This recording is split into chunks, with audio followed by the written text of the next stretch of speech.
Hello again, friends, and welcome back to the Ludomancer's Vault. We are back to check out how close combat works in a little bit more detail in Clan War. We're down here in the vault with our samurai-themed setup. And what I've done is just gotten together a little example for you of what happens when two units fight in close combat, and figured that we would walk through the process in a little bit more detail based on a request that I had in one of our videos. So first of all, where are we in the game? Well, after we do our initiative, our special actions, we get to our primary movement phase. And in the primary movement phase, you're probably going to be engaging the opponent. If you have cavalry, you'll engage them there. Now, in Clan War in general, in the primary movement phase, units are fairly slow. They move 4 inches in general. Some units have a little bit greater speed. And again, if you're cavalry, you're going to move twice in a turn, so it's not too bad. But for regular units to do an engaging move, it's going to take them that 4-inch move to get there. So let's say we've done our initiative, and we've got today on the show some Crab Damned, led by Hida Tampako. It's a unit of the Damned. Fairly iconic. Those guys have been tainted by the Shadowlands due to their battling against the evil there, and now they are basically seeking redemption through combat before they succumb. Facing them, we have the Dragon, I think appearing for the first time on the channel.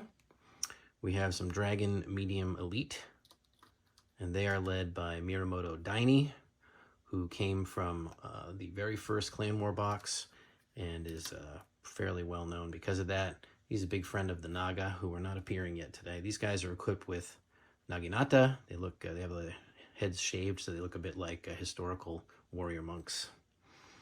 In the background there, we have a couple of Shugenja, which are magic users, and they're going to be for another video that hopefully I'll be shooting fairly soon as well.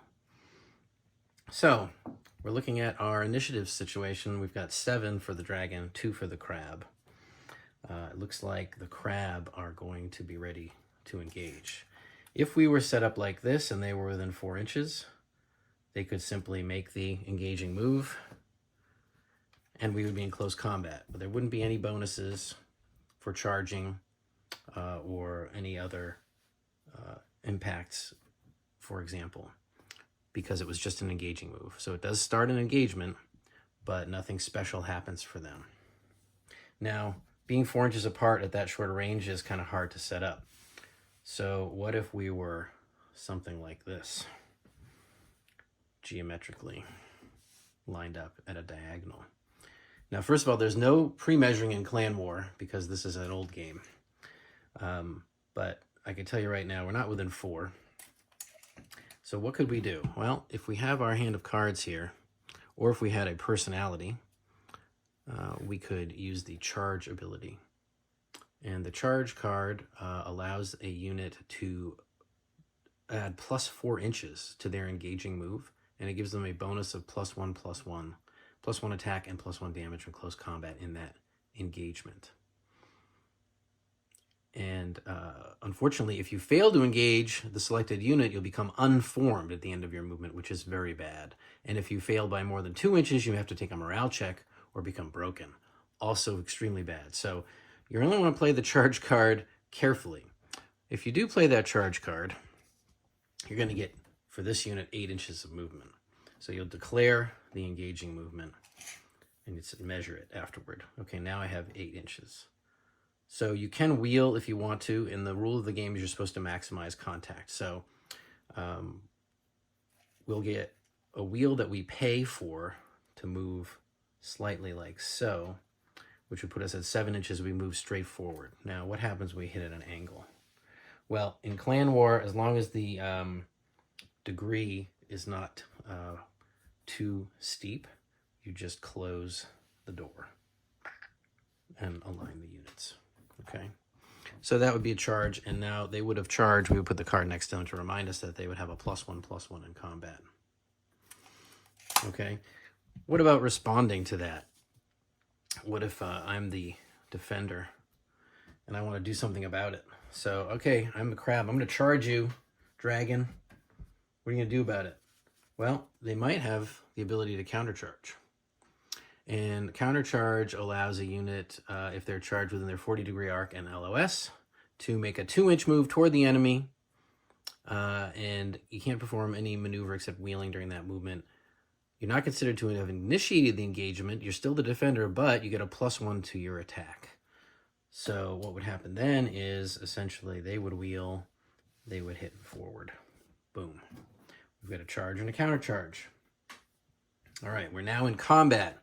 We've had a card that helped us get there. We've had a card that got us to be able to react with a little bit of an advantage. By the way, you might ask, hey, Brian, those cards are different. Yeah, so these are the official Daimyo edition cards that came in the 2nd edition Daimyo box set, which we have over here, and or were sold separately. These are kind of hard to find now. If you can't find them, you want to play Clan War, these are available on the Facebook group. They're all the cards that came in the box set and or were made available afterward. There were a few promo cards which are sort of overpowered, so I don't know if you want to use them or not. But anyway, they're all available. There's a little bit, I think over 100 of them in the Facebook group. You can print them out, sleeve them. And I used some old 1st edition cards from Clan War to just give them some thickness. So that's why I have 2 different types of cards, in case you're wondering. So when we are going to fight, once the primary movement phase and everything is over, we're going to get to the close combat phase. And then the engaged units are going to perform their attacks. And it's essentially simultaneous. Casualties are resolved simultaneously, unless you have a special weapon like spears, which allow you to have fast strike, so you'll strike first in the first round of combat. Some units even have that ability on every round of combat, like the lions, the actual lions of the Lion Clan, which is very nasty. Because what will happen is in normal combat, it's simultaneous. They'll do their damage, they'll do their damage. We remove casualties at the end for both sides. If you have fast strike or first strike, one side will attack first, and any casualties they inflict will not be able to attack back. So it'll reduce the number of dice you get to respond, which is very powerful. Let's get back to the fundamental, though. So in the fundamental situation, we've now got this close combat to resolve. Now, these guys charge, so just for the sake of argument, we'll have them go first. I'm going to steal their initiative die. There's 4 damned here in the unit, okay? So just as an example, using the Army Builder file, you're going to look at their attack +1 to hit, and damage is +1 to hit, okay? Now, because you've charged, you're going to get another +1/+1. So what I usually say to the opponent is, okay, they're at +2/+2, meaning +2 to hit and +2 damage on the dice. Because I have 4 normal people there, I'm going to roll 4 dice for the normal people. If you get to be an expert at the game, see I have a character here, and let's say he's got, let's say he's got 2 strikes. You can put different colored dice in, but you got to remember he's going to be different. So he's already, I think, a +2/+2, we'll say. And so with the charge, he'd be +3/+3. You have to remember, okay, these dice are +2 to hit, and these are +3 to hit. Versus the target number, let's say these guys are 7. Pretty sure they're 7 in close combat. So going back to our fundamentals for a second, we're just going to do the 4 front guys. That's all we get to attack in the first round is your front rank, unless you've got some kind of special rule. So these guys are going to roll at +2/+2. Trying to hit 7s, they need 5s. So I roll my dice. That'd be a pretty bad roll. I get 1 hit. Okay. I would then roll damage for that, adding +2 to the roll because of the charge and their innate damage ability. That would give me 6. Not a lot of damage. Let's say Tempaco comes in. He's got +3/+3. He needs 4s. All right. He's doing a lot better. So, by the way, I'm just remembering I have 8 damage here. He's got 2 hits and an add roll, which is bad news because he's +3 damage. All right, that misses, though. Okay, so +3 and +3. So +6 to the damage roll.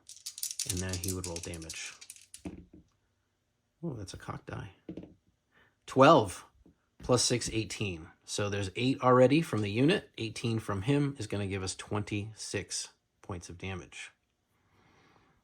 Okay, that would kill 2 guys. If they had defense, usually defense is not high enough to get rid of 6 damage. But if they had defense 2 or something, it drops to 24. Okay, they're going to take 2 points. Let's just say they take it for the sake of argument. But they get to attack back. So they're going to be, these guys are +1, +2. Don't kill me, by the way, if the medium elites have slightly different stats. I'm doing it from memory, but just as an example. 4 guys will attack back at +1. These guys are 7s to hit, so 6s.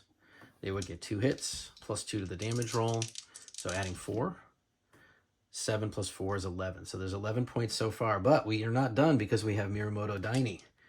Daini has 2 strikes at +1, +2. He needs 6s to hit. He gets 1 hit with an add roll. But the other one missed. So he's +2 to the damage roll. 9. So that'd go to 20. 20 points of damage. There's 2 crab that are dead. Well, if you play against crab, you know that they have the defense ability. And it tends to be pretty good. Looking at the damned, and we're not going to talk about their special abilities, but the damned have a defense of 3. If there was a character that also had a defense ability, it would be added to that. So in this case, when I built this list, I had given them a Chewy. That would be defense 6. But let's just go with their native or innate defense for the unit of 3. That means, because they have defense 3, this is dropped down to 17. Now you're only killing 1 crab. So 1 damned falls. Okay, so that's the end of the close combat phase if we're not going to play any other abilities or cards. However, let's just go back for a second. Let's say that the dragon didn't like that. So the defense dropped it down to 17. It's only going to cause 1 damage. Let's say the dragon's like, no way. I'm going to play a focus card. This focus card is going to be used, first of all, it has a special ability to be used in a duel. We're not going to use it for that here. We're going to use it for the focus value of 5. All right, I'm playing focus 5. Bring it back up to 22. All right. Let's say the crab said, okay, I'm going to save my cards. I already played my charge. I'm going to save my other cards. Now I'm taking 2 damage. That's how you use the focus card. So in terms of playing focus value, the unit that's doing the attack at that moment would decide whether or not to play their focus card. So let's say we had already completed the crab. We went to the dragon, right, which we just did. They played their focus card. At that point, if they wanted to, the crab could play a focus card for defense focus. So whoever you're doing the attacks for, if that player wants to focus the damage, they would make that decision first. The defense decision would be made second if you're going to play a focus card. So again, in this instance, we're saying dragon focused. The crab didn't do anything to offset that. They could have played one of their cards for focus value if they wanted to. They chose not to. Each side has taken 2 casualties. Once we've finished the close combat phase, we're going to get once we finish the close combat attacks, we're going to get to the end of the close combat phase, in which case we would look at morale checks. So in this case, because I have nice big units here and we only did a little bit of damage, neither one of these units would be taking a check. There's a list of morale triggers. All right, and morale triggers in the game are cumulative. Would have been nice if they bulleted these. I guess bullets were not quite a thing in the year 2000. But at any rate, each one is a separate trigger. Did anybody here suffer 25% of their total strength? No, etc., etc. So is anybody outnumbered 2 to 1 or 4 to 1? No. So let's say we did have, though, a much better roll on the part of the crab. And this unit here, they started with 15, 16, 17. So a quarter of that is going to be a little bit more than 4, right? So we're going to go to 5. Let's say they took 5 casualties. Now they have a check. What was the trigger? they took 25% of their original numeric strength. And in this case, with our hypo, they suffered casualties amounting to 25% of their current strength during close combat and caused fewer wounds than received. So that 25%, you can hit those both at the same turn. Generally speaking, if it's close combat and you're hitting this 25, you're going to hit this 25. The question is going to be, did you cause fewer wounds than you received? In this case, it's yes. Nothing else applying. They have a morale check, and there's 2 triggers. The 2 triggers means that they're going to do it at a -1. So they're going to take a morale check at -1. So let's say their morale is a 7. His leadership is a 2. They'll need a 5 or better to pass, but because of the modifier, they're going to need a 4 or better to pass. That's going to be tough for them. Well, a 7 would do it. Now, at that moment, by the way, when they say, okay, I'm going to make a morale check, both sides have an ability to do something about it. Let's say they're really worried about losing this here because being broken is really bad. Then you could play the Grim Determination card. Target a unit you control immediately before it makes a morale check. The target unit automatically succeeds at its test. Boom, they're fine. Let's say he didn't play that. So he says, I'm going to make my check. I'm not playing any cards. The other player says, okay, I'm going to play Loss of Face. Target an enemy unit immediately before it makes the test. It suffers a -2 to their morale. And after that card is played, no other tactical cards may be played. So you couldn't then go back and say, oh, you know what? I'll play Grim Determination now. Can't do that. So there you go. Loss of Face could do that. In that case, if they had rolled the 7, they would have failed because they had needed a 4 with the -1. Okay? So that's how you use the cards to affect morale checks. Grim Determination is a great card. Loss of Face is a pretty nice card as well. -2 modifier is pretty serious. So now that we've determined our results, what's going to happen? Well, if they'd failed their morale check, they would become broken. And I usually just use little glass beads. Yellow to indicate, wavering, and then red to indicate routed. When you are broken in close combat, you don't move away at that moment. Unlike some games where you would immediately roll, see how far they go, and then see if they can charge and catch them up, like in Warhammer. These guys are going to stay here for a minute. In the next turn, you'd roll initiative. If the crab had initiative, then they would just stay put until these guys came up in the movement phase, and they have to make some kind of disengaging move. Usually it's a full retreat where they'll just turn around and run away, double move. When they do that, if the crab had already had their chance to move, the crab aren't going to move again. They're going to, instead, they can take parting shots at them. So they'll get attacks at the unit as they leave. And that's going to be really bad because it's free hits. There's a +1/+1 to the damage and attack roll. And they'll have to take another morale check. While they are broken, they're -2 to all their rolls and can't use any abilities. So they're probably going to fail unless you have a Grim Determination card, in which case they'll become broken. Routed. So becoming broken is really bad in the game. It's hard to come back from. But we're not going to talk about coming back from that right now. We're just talking about what happens in close combat. All right, let's say they pass their morale check. We're going to go to the second round of combat, the next turn. In that case, we'll roll initiative for these 2 units in the next turn, but it won't really make much of a difference.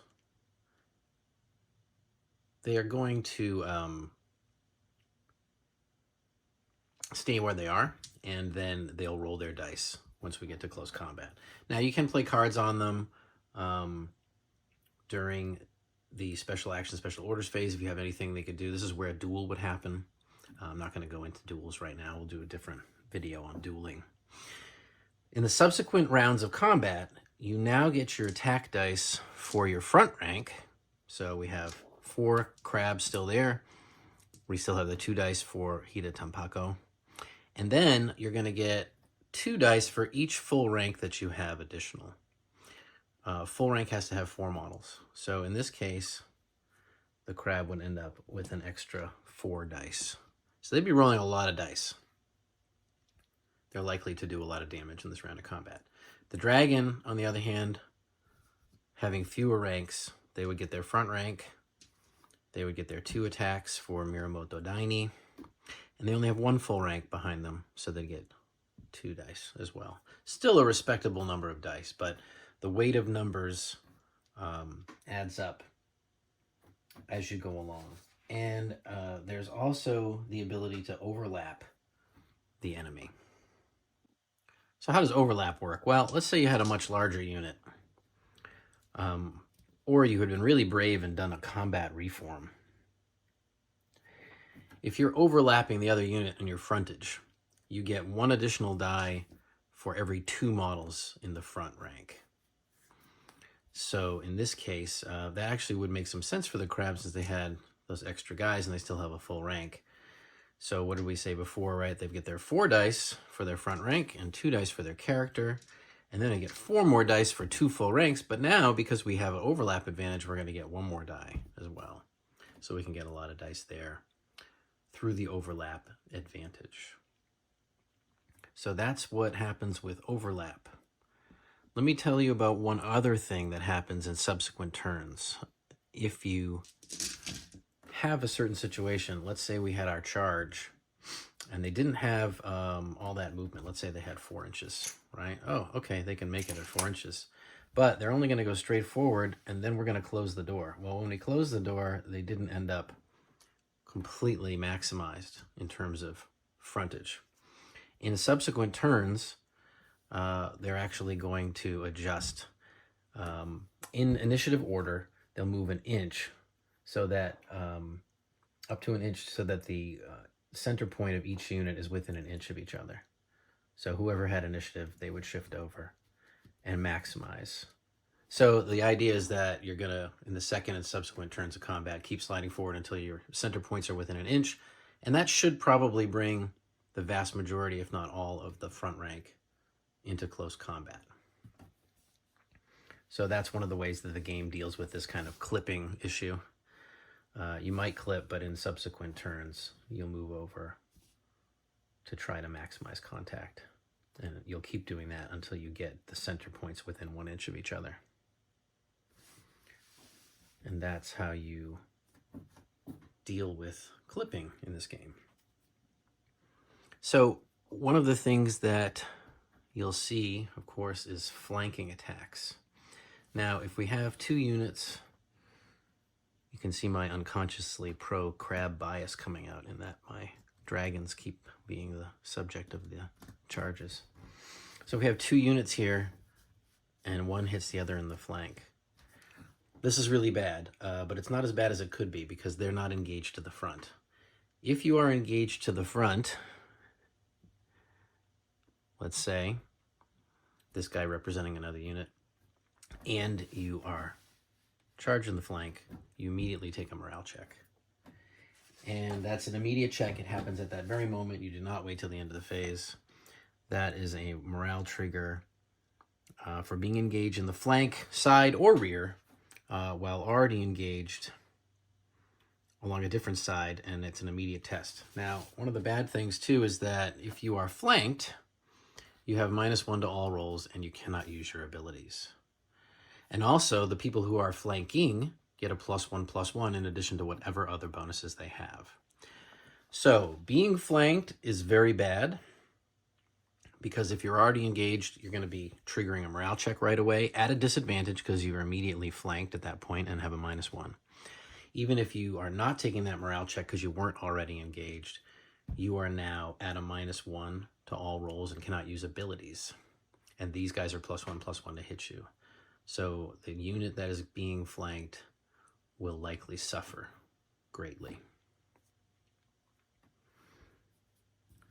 So you might ask, hey, what about these characters? How do they die in close combat? What kind of danger are they in? Well, the answer is surprisingly little in general, because they will be the very last person to be removed from the unit under normal circumstances. unless you have a special card or ability of some kind that allows the wounds that your unit inflicts to be directed onto the character, then they're not going to be affected by the combat. And in fact, what often happens is if the rest of the unit is destroyed, they only take wounds once they start overflowing from the unit. And so what will frequently happen is the rest of the unit will be destroyed. The character will take a couple wounds on them. And at that moment, they'll take a morale check as if it was the full unit still. And you could have some strange thing happening where if he was the last guy there, let's say he fails his morale check as the unit, he'll run away. If he's subsequently engaged, he's going to be fighting as himself. So he'll revert to his own stats. You'll see a lot of the personalities all have their own morale. So for example, here, if I had my berserkers led by Hida Amuro, he has a morale of 6. So he actually gets a little bit better if you're looking at his stats. And then, for example, he's got 6 wounds. So it might take a little while to kill him. Assuming he's not already broken, and he's gonna be broken at that point and be routed. If he's routed, he's really kind of out of the game anyway. But they do not revert to their own personal stats until the rest of the unit is destroyed, and only in the turn subsequent to the unit being destroyed. Personalities are generally damaged either through dueling, which happens in the special order special actions phase, or some kind of other special card effect or ability that allows them to be individually targeted. So I think that's about the basics for clan war close combat. Multiple combats are really kind of handled the way you might expect. You roll all the dice for one side. So if I had 2 units fighting the dragons, I would roll the dice for this unit and the one here on the flank and add the damage totals together, subtracting their defense abilities once. And you count all the numbers to determine who's outnumbering. So if I had 2 units, obviously I'd count up both of them, compare that to the number of dragons, figure out what the ratio was. If I had 2 units on each side, same thing, add them both up and figure out if anybody is outnumbered. At least that's the way I understand it. If anybody understands it differently, let me know, because it does make it kind of strange when you're adding both units' numbers up to determine a ratio when you have multiple units involved, like 4 or more. But essentially at that point, the way I read the rules, you're going to count the overall number to determine if any side is outnumbered at that point. Because your friends are involved, they're going to count toward the numbers that are going to be affecting your morale.